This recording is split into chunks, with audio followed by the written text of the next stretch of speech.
Hello, greetings, and salutations. Welcome aboard my podcast. I am Jason with Jay's Paradise Travels. I'd like to thank you for tuning into this week's episode. Today I'm going to be talking about my travel experience going to see a team called the Purdue Boilermakers. If you are a fan of college football, you may know who they are, or just college sports in general. They are located in West Lafayette, Indiana. I'm from Detroit, Michigan, so West Lafayette, Indiana is not too far away. It's within a day's drive, not too bad to get to.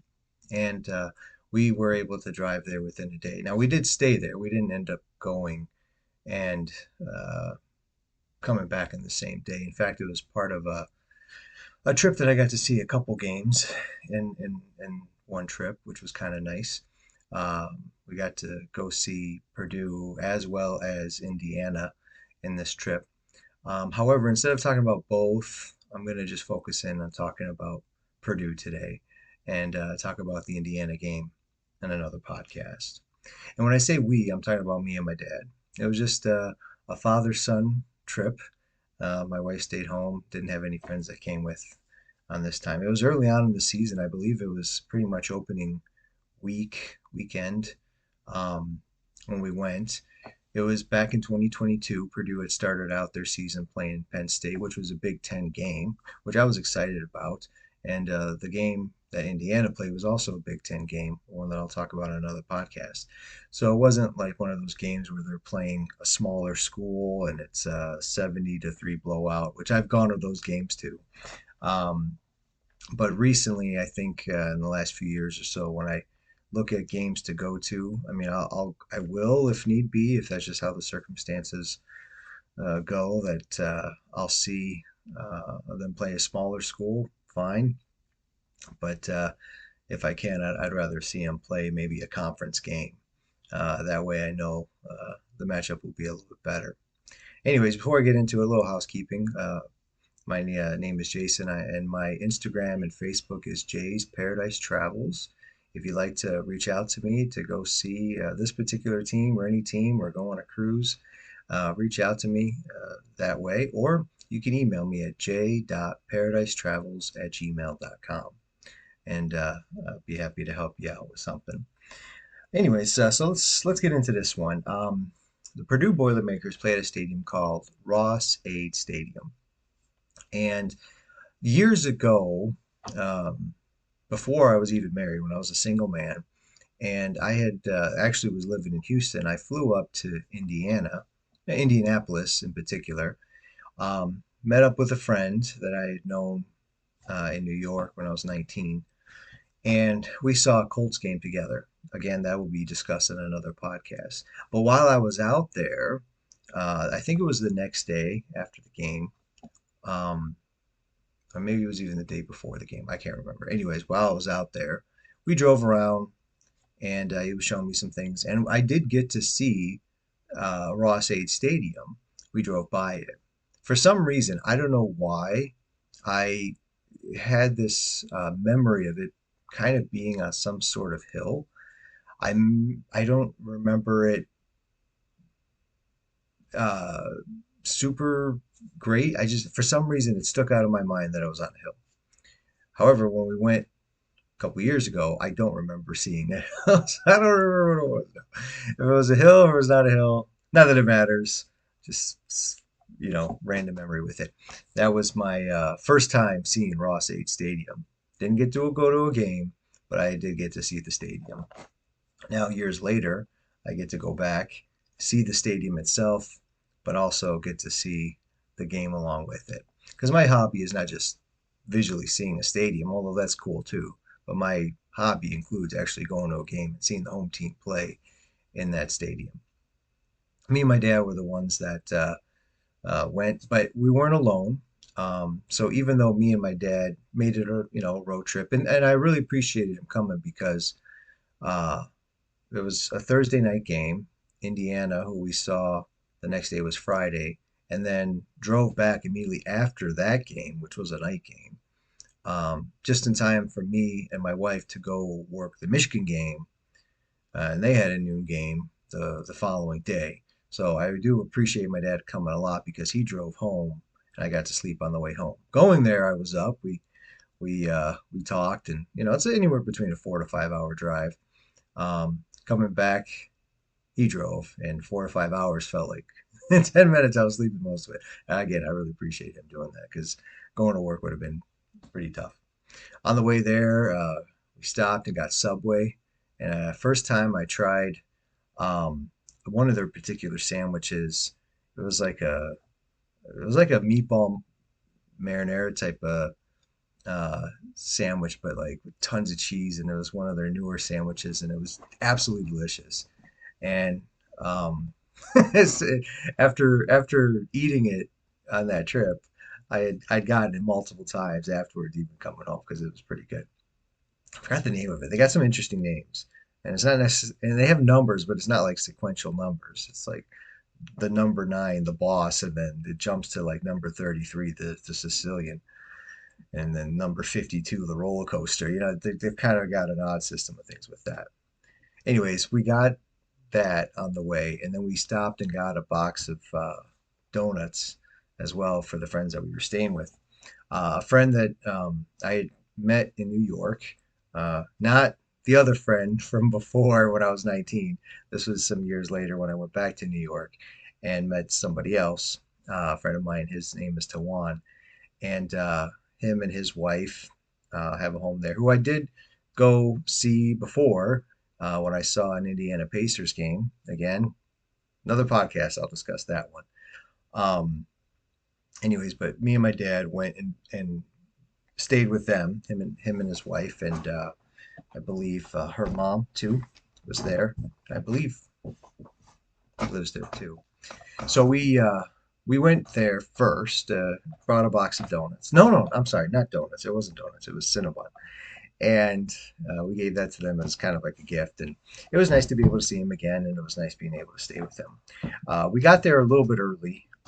We didn't have to go right to the game quite yet. He didn't. He doesn't live. I mean, he lives in Indianapolis, not far from where Lucas Oil Field is. Um, so from there to West Lafayette, I don't believe is that far. Maybe an hour ish. Depending on traffic, could be a little more, a little less, but it wasn't super far. And we went there, visited with him. That was nice. Gave him Cinnabon. That was what it was. It was a box of Cinnabons, and those are delicious. Love Cinnabon. I love sweets in general. We picked him up. We got there, visited with them, picked him up. He ended up coming to the game with us too. First time seeing him in a few years, and my dad's first time meeting him ever. So we go to the game, and we get there. Even though it wasn't that far, I feel like we got there not like super early in the game, um, or super early before, as it opened or anything. I do believe we were there for kickoff. Um, but anyways, we got there, and it was. I say that because it wasn't empty. It was pretty full, but surprisingly, despite it being full, despite us not getting there super early, somehow we found a parking space right next to the stadium. I mean, that's just unheard of. We pulled in, there's a spot, we parked there. We didn't see any meters, we didn't see any parking lot fees, any attendance. We just saw a parking space. Incredible. That hardly ever happens when you go to a game. And so we get out of the car. I mean, and there's a stadium right there. You can see Purdue Ross State Stadium right there. And we were able to just walk there. And we walked up there and kind of had to walk around it a little bit to get inside. Um, and we checked in. I had bought some years ago these like seat cushions, and these seat cushions also have backs that kind of fold up, and it kind of makes it nice because a lot of stadiums, especially college stadiums, have just benches, and there's no back to them. Now, professional sports usually have a seat, so you don't have to worry about it. But college sports a lot of times have just benches, and there's no back to them, which can be fine. It's still a seat, but for me, I always am leaning forward, and it starts hurting. It starts hurting my back after a while. When I saw these, and I saw them at Aldi of all places, I saw them at Aldi. I was like, I gotta get these for the times I go to games. So I brought those, and Took him in. I had again myself, my dad, my friend. They didn't say anything about those seat cushions. Not every stadium accepts them or allows them in, which I'll talk about that in the next episode. 'Cause Indiana didn't. But Purdue didn't have a problem with it. That or they just didn't see me. We got in with them either way.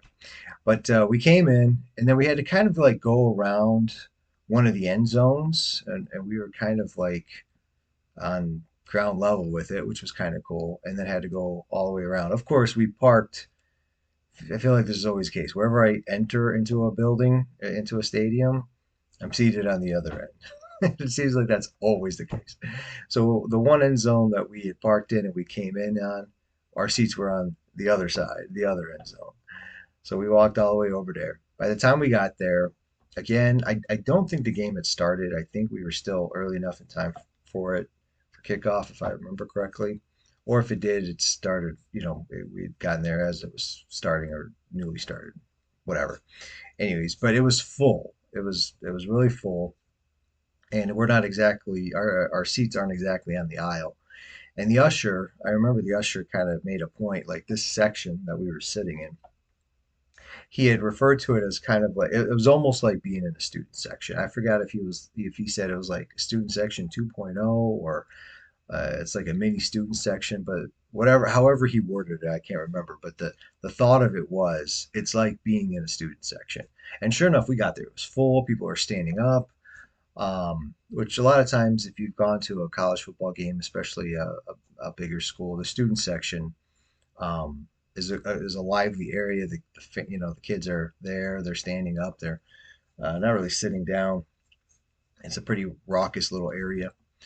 Um, so we weren't exactly in the student section, but we were in an area that was like being in the student section. So I'm like, all right, great. Where's our seats?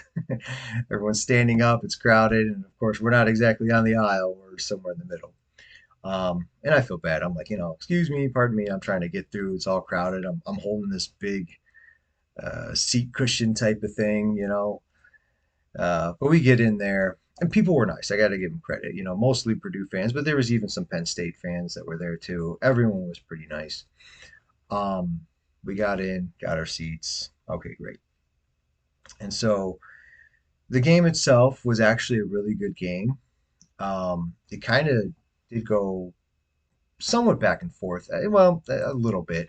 In the first quarter, it was a fairly low scoring first quarter. Purdue kicked a field goal, made it a 3-0 game. Second quarter is when the scoring picked up.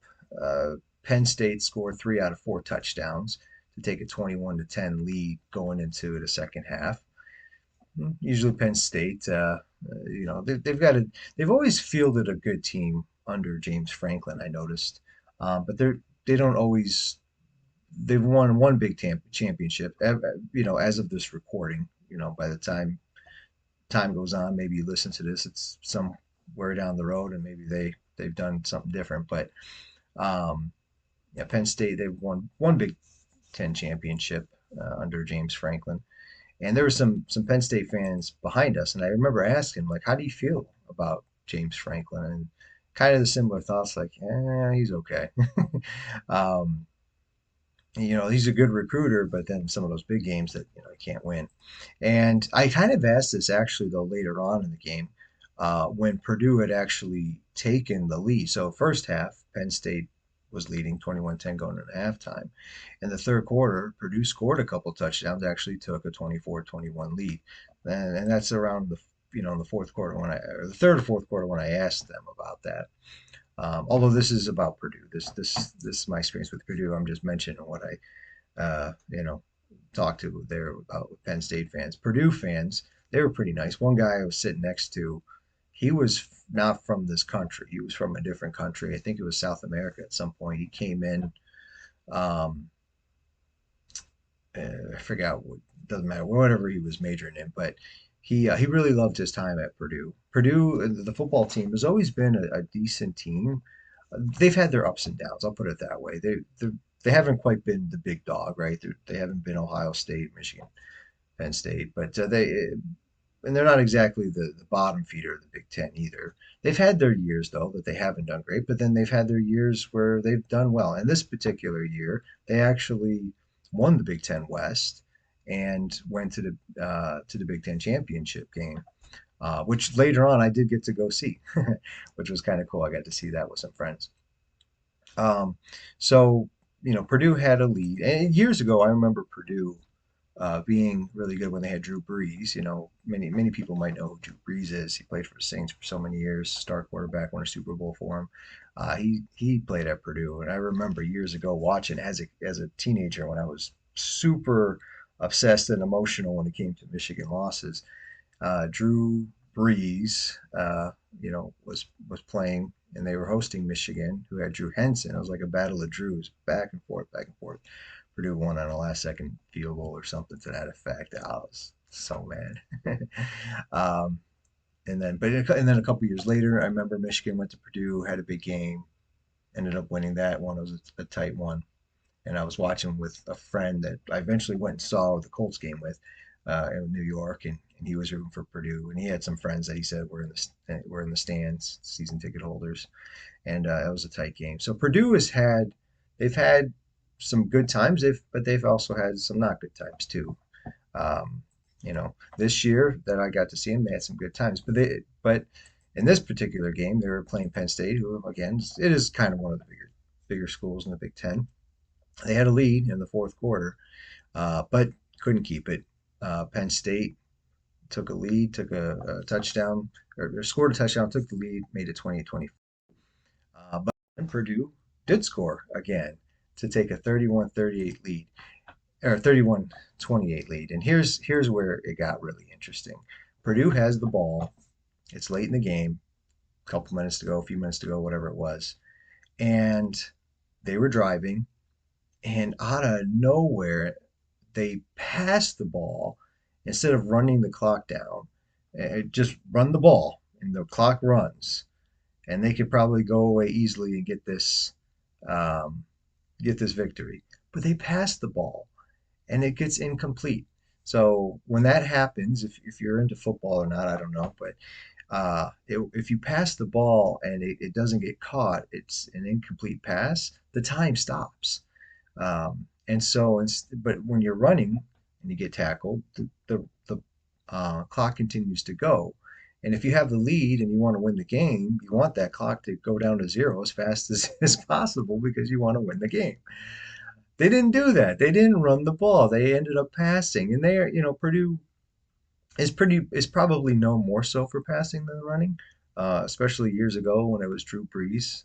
Although this is decades later, but um, yeah, they didn't run. They passed the ball, got incomplete. That stopped the clock, and eventually Penn State was able to get the ball back. They got the ball back, drove 80 yards in like 8 plays and under 2 minutes to do it, to take a 35-31 lead and win the game.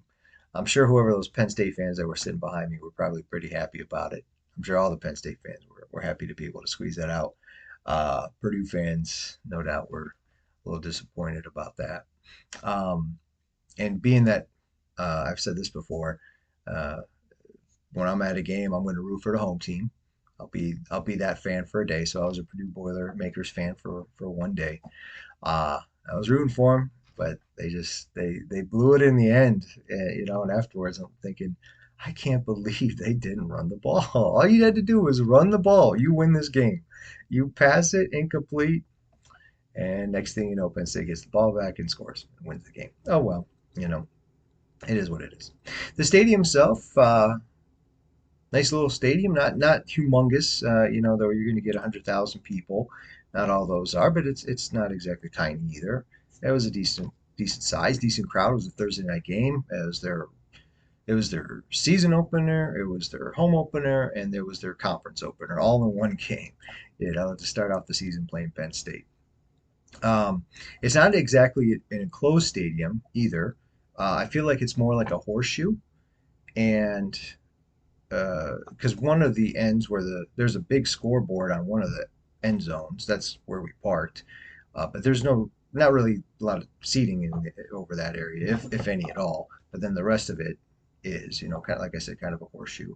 And then where we were sitting to our right, where direction is north, south, east, west, I don't know. But where we were sitting, looking at the field, to our right was a big press box, and I don't remember if they had any kind of scoreboard behind us, but definitely in front of us they did.